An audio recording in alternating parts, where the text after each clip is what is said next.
de hechos. Cuando Dios, me gusta en mi argumentación explicar el término de las cosas para entender, porque si no vamos a entender qué es el primado, vamos a divagar.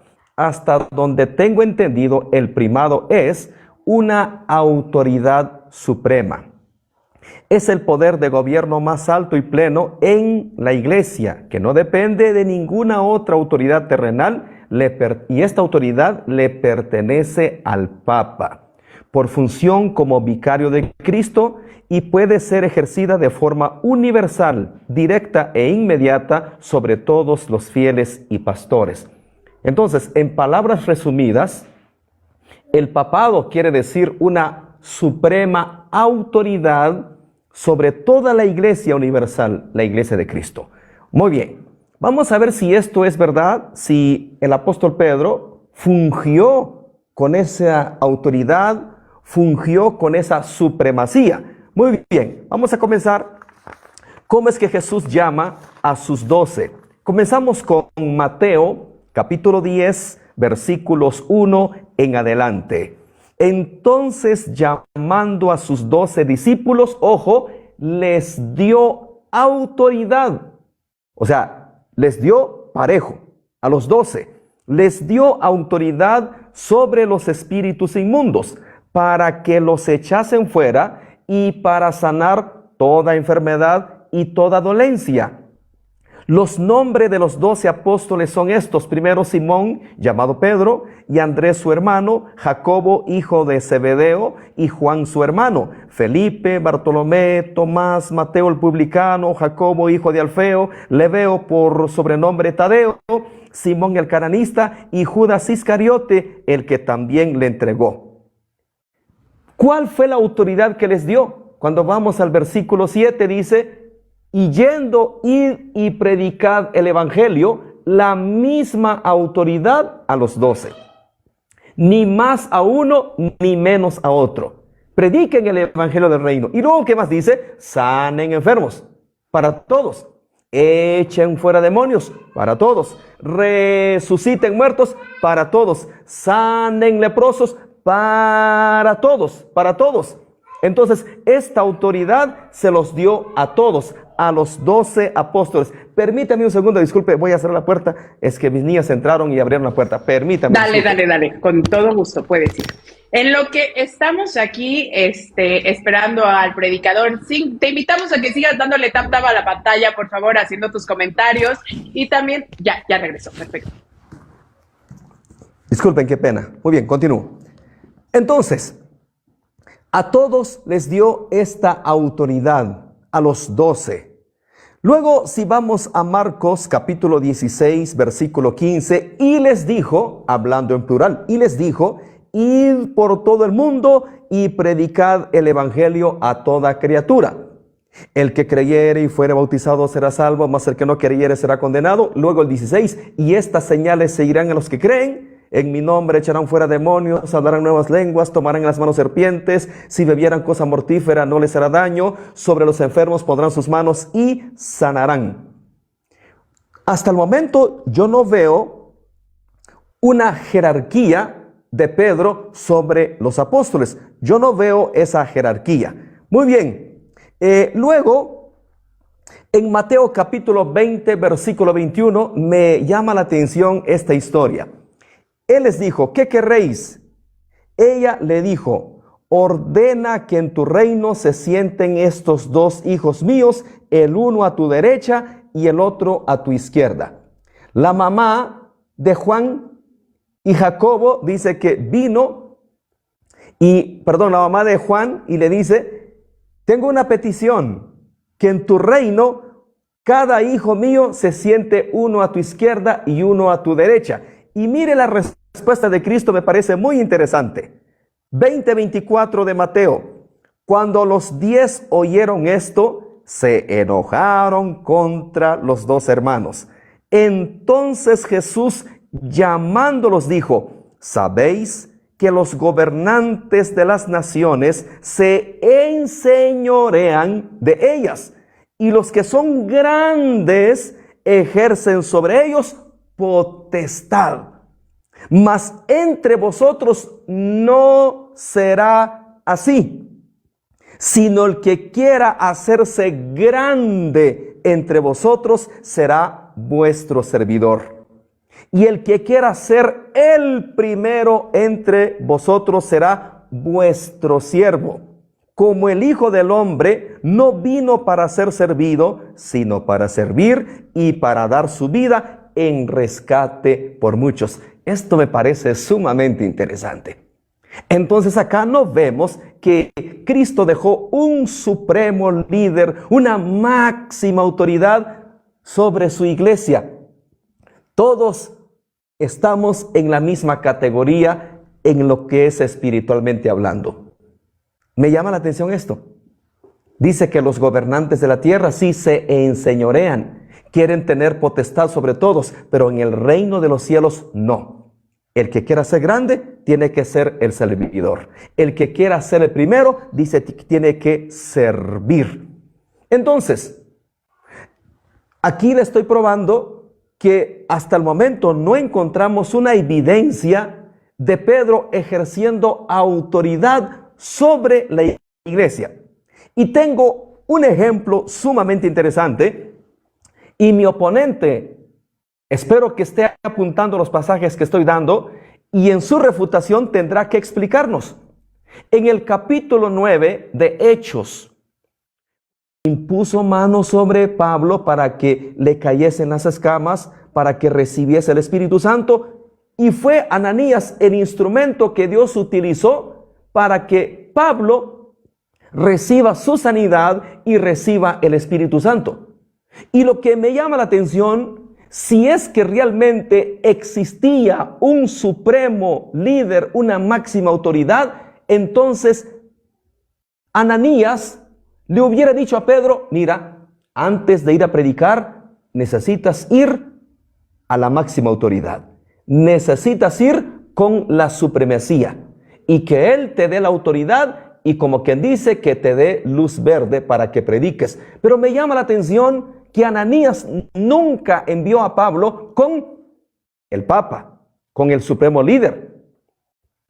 Si el pretexto es que vivían lejos y estaban retirados, pero resulta que después se vuelven a encontrar. Dice que Pablo fue llevado a Jerusalén y se encontró con los apóstoles. Y no vemos ahí un encuentro con Pedro, una imposición de manos de Pedro, una autoridad. No existe tal cosa.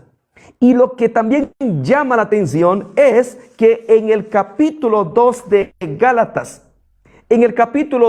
Gálatas, hubo un problema allá. Y lo que me llama la atención es que, ¿qué pasó? ¿Será que el apóstol Pablo irrespetuó la máxima autoridad? Gálatas capítulo 2, versículo 11 y 14. Pero cuando Pedro vino a Antioquía, escuche, le resistí cara a cara, porque era de condenar, pues antes que viniesen algunos de parte de Jacobo, comía con los gentiles, pero después que vinieron se retraía y se apartaba, porque tenía miedo. Ojo, oponente, tiene que explicar esto. Porque tenía miedo de los de la circuncisión. ¿Qué pasó con el supremo líder? Hasta donde tengo entendido, les repito, para los que se acaban de conectar, según lo que entiendo por el primado de Pedro, una autoridad suprema. Pero esta autoridad suprema le tenía miedo a los judíos. Le tenía miedo a los de Jacobo. Algo no cuadra por acá. Algo no está bien. Y dice que se retraía porque tenía miedo de los de la circuncisión. Y en su simulación participaban también los otros judíos, de tal manera que aún Bernabé fue arrastrado por la hipocresía de ellos. Pero cuando vi que no andaban rectamente conforme a la verdad del evangelio, dije a Pedro delante de todos: si tú, siendo judío, vives como los gentiles, y no como judío. ¿Por qué obligas a los gentiles a judaizar? ¿Qué pasó? Pablo le faltó el respeto al supremo líder, a la suprema autoridad. No lo creo. Entonces, acá hasta el momento no encontramos ninguna evidencia de Pedro ejerciendo una máxima autoridad sobre la iglesia. No encontramos hasta el momento una jerarquía superior a los demás apóstoles. Bueno, yo estoy con las ansias de escuchar el argumento y bueno, analizar los argumentos que mi oponente traiga el día de hoy. Entonces, hasta el momento no encontramos.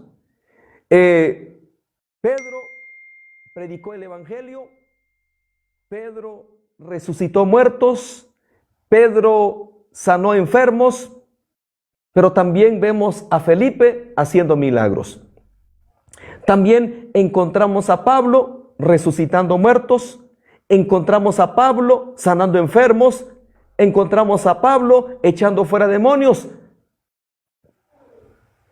Entonces, yo estoy con las ganas de escuchar la argumentación. ¿Qué habrá hecho Pedro que ningún apóstol haya hecho? ¿Qué autoridad utilizó Pedro que ningún otro apóstol haya utilizado? Tengo la idea, no es tiempo de refutación, pero más o menos tengo la idea cuáles son los pasajes que vendrán. Y no los quiero citar ahorita, los voy a citar en mi refutación, porque sí, ya más o menos sabría yo cuáles serían los textos que van a venir en la argumentación. Así que no lo quiero mencionar todavía. Muy bien, creo que hasta aquí lo dejo. Más que suficiente. Hasta el momento yo no encuentro una supremacía en la iglesia de Cristo. Lo dejo por ahí. Gracias. Muchísimas gracias, mi querido Diego Zink. No sé si tu moderadora quiere comentar algo. Sí, gracias. Pues excelente tiempo, le quedó 3 minutos todavía. Y hermanos, pues continúen por favor compartiendo y dando tac. Le vamos a dejar el lugar a Majo. Muchísimas gracias, mi querida Min. Y te recuerdo que mi nombre es Majo Mágico Hermosa. Si me puedes encontrar, dale seguir a los que no sigas y por favor comparte y dale tap. Queremos seguirte leyendo en los comentarios y ahora le vamos a dar tus primeros 15 minutos a mi querido hermano Trovix. Mi querido hermano Trovix, ¿estás listo? Sí, listo, por supuesto, Majo. Perfecto. Se te escucha claro y fuerte, mi querido Trovix Rodríguez. Recuerden que mi querido hermano Rodríguez está a favor del primado y mi querido hermano, espero no se ofenda mi querido Diego Zink, si lo llamo hermano, él está en contra del primado de Pedro. Entonces, ahora sí, te voy a decir a la cuenta de 3. ¿Me ayudas, por favor, Min, a contar de 3 para atrás? Por favor, para que pueda poner el cronómetro. Sí, que él diga si ya está listo para poner el cronómetro o todavía no, ¿ya? Ok. Sí, listo. Sí, ya. ¿Viene? Ok. Excelente. Listo. Perfecto. En nombre del Padre, del Hijo y del Espíritu Santo. Ven, Espíritu Santo, e ilumina los corazones de tus fieles, de aquellos que quieren escuchar la verdad. Ilumina la sabiduría de aquellas personas que quieren someterse a la autoridad de Cristo y la autoridad que Él ha dejado a su iglesia y a sus apóstoles, discípulos encargados para poder llevar esta autoridad y proclamar el Evangelio. Todo esto te lo pido en el nombre del poderoso de nuestro Señor Jesucristo. Amén. Bien, el tema es el primado de Pedro. Y el detalle aquí es cómo se comprende el primado de Pedro conforme a la Iglesia Católica y cómo lo comprende conforme a los protestantes. La Iglesia Católica comprende el primado de Pedro como el primero en tener autoridad, el primero en que Dios le da esta autoridad. Pero la pregunta va a ser, ¿en qué momento nuestro Señor Jesucristo le da esta primera autoridad a Pedro? ¿Se la da igual que a los discípulos? ¿Se las da en todo momento de forma igual? ¿O es después de que los instruye? ¿Antes de su resurrección o después de su resurrección? Desde ahí vamos a comenzar. Primero, antes de tener estos apóstoles, antes de tener estos enviados, necesitamos encontrar quiénes son las personas que van a nuestro Señor Jesucristo encomendando las misiones. Pero para ello, primero tiene que ir añadiendo a estas personas a su colegio apostólico, que es como se le conoce. Marcos capítulo 1, versículo 16 al 20 nos dice: andando junto al mar de Galilea, vio a Simón y a Andrés, su hermano, que echaban la red en el mar, porque eran pescadores. Y les dijo Jesús: venid en pos de mí, y haré que seáis pescadores de hombre. Y dejando luego sus redes, le siguieron. Pasando de allí un poco más adelante, vio a Jacob, hijo de Zebedeo, y a Juan, su hermano también, ellos en la barca, que remendaban las redes. Y luego los llamó, y dejando de su parte a su padre Zebedeo en la barca con los jornaleros, le siguieron. Posteriormente, nos vamos a encontrar que Jesucristo sigue evangelizando, y hay más personas incluso con él que aquellos que había llamado, como lo fue Pedro, Andrés y los hijos de Zebedeo. Entró Jesús otra vez en Capernaum, después de algunos días, y se oyó que estaba en casa, e inmediatamente se juntaron muchos, de manera que ya no cabían ni aún a la puerta, y les predicaba la palabra. Marcos capítulo 2, versículo 1 al 2. Y al pasar, posteriormente, vamos a encontrar al otro que vuelve a llamar de sus discípulos. Y al pasar, vio a Leví, hijo de Alfeo, sentado al banco de los tributos públicos, y le dijo: sígueme. Y levantándose, le siguió. Marcos capítulo 2, versículo 14. Ahora sí, cuando nosotros vemos que hay varias personas que vienen siguiendo a nuestro Señor Jesucristo, y nuestro Señor hace un colegio de los 12, un colegio apostólico, llama de entre tantos que le seguían solamente a 12. Y nos dice Marcos capítulo 3, versículo 13 al 19. Después subió al monte y llamó así a los que él quiso, y vinieron a él, y estableció a 12 para que estuviesen con él, y para enviarlos a predicar, y que tuviesen autoridad para sanar enfermedades, y para echar fuera demonios. Simón, a quien puso por sobrenombre Pedro, a Jacobo, hijo de Zebedeo, y a Juan, hermano de Jacobo, a quienes apellidó Boanerges, esto es, hijos del trueno, a Andrés, Felipe, Bartolomé, Mateo, Tomás, Jacobo, hijo de Alfeo, Tadeo, Simón el cananista y Judas Iscariote, el que le entregó. Tenemos también este mismo nombramiento, este mismo llamado de los 12 en Mateo capítulo 10, versículo 1 y 4. Al 4 nos dice: entonces, llamado a sus 12 discípulos, les dio autoridad sobre los espíritus inmundos, para que los echasen fuera, y para sanar toda enfermedad y toda dolencia. Los nombres de los 12 apóstoles son estos: primero Simón, llamado Pedro, y Andrés su hermano, Jacobo, hijo de Zebedeo, y Juan su hermano, Felipe, Bartolomé, Tomás, Mateo el publicano, Jacobo, hijo de Alfeo, Lebeo, por sobrenombre Tadeo, Simón el cananista, y Judas Iscariote, el que también le entregó. Cuando nosotros vemos estas dos listas, vemos y encontramos que el primero que se menciona es a Pedro, pero posteriormente no dice y segundo y tercero, porque si nosotros vemos la primera lista que tiene con Marcos, nos menciona que fue primero a Pedro, y después de Pedro nos menciona a Jacobo. Sin embargo, con Mateo nos menciona primero a Pedro, y posteriormente nos menciona a Andrés su hermano.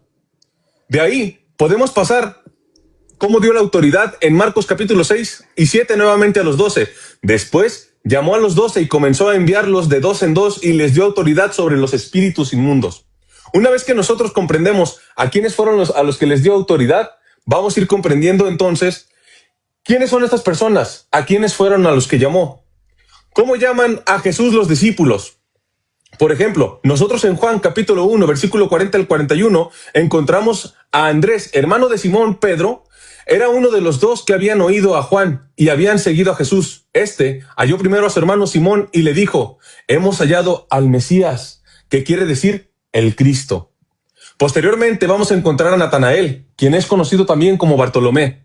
Cuando Jesús vio a Natanael que se le acercaba, dijo de él: he aquí un verdadero israelita, en quien no hay engaño. Le dijo Natanael: ¿de dónde me conoces? Respondió Jesús y le dijo: antes que Felipe te llamara, cuando estabas debajo de la higuera, te vi. Respondió Natanael y le dijo: Rabí, tú eres el Hijo de Dios, tú eres el Rey de Israel.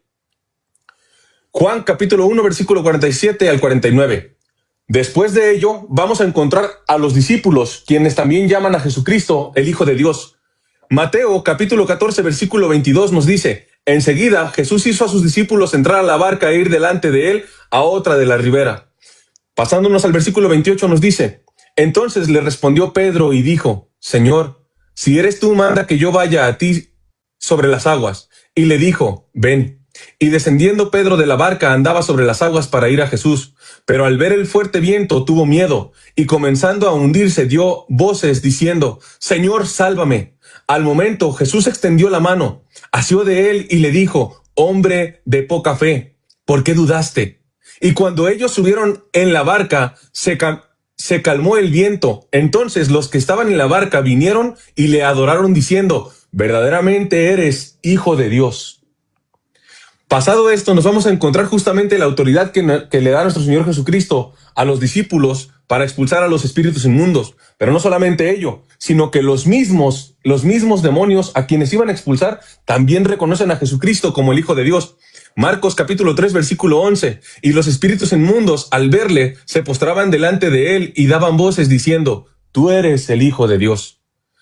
Marcos capítulo 5, versículo 7. Y clamando a gran voz dijo, ¿qué tienes conmigo, oh Jesús, Hijo del Dios Altísimo? Te conjuro por Dios que no me atormentes. Ahora, vamos a visualizar qué es lo que pasa cuando Jesús llama a Pedro, cuando Jesús ve a Pedro. Juan capítulo 1, versículo 42. Y le trajo a Jesús, y mirándole Jesús dijo, tú eres Simón, hijo de Jonás, tú serás llamado Cefas, que quiere decir Pedro. La pregunta sería aquí, ¿para qué le cambiaría el nombre nuestro Señor Jesucristo a Simón por Cefas, por Pedro, por piedra? Que eso es lo que significa. Ahora, nosotros sabemos que las personas se preguntaban quién era Jesús, saber quién es perfectamente ese hombre. En Marcos capítulo 6, versículo 14 al 15 nos dice, oyó el rey Herodes la fama de Jesús, porque su nombre se había hecho notorio, y dijo Juan el Bautista, ha resucitado de los muertos, y por eso actúan en él estos poderes. Otros decían, es Elías, y otros decían, es un profeta o alguno de los profetas. Después, en Mateo capítulo 16, versículos 13 al 15, es la pregunta que le hace Jesús a sus discípulos. Viniendo Jesús a la región de Cesarea de Filipo, preguntó a sus discípulos diciendo, ¿quién dicen los hombres que es el Hijo del Hombre? Ellos dijeron, unos, Juan el Bautista, otros, Elías, y otros, Jeremías,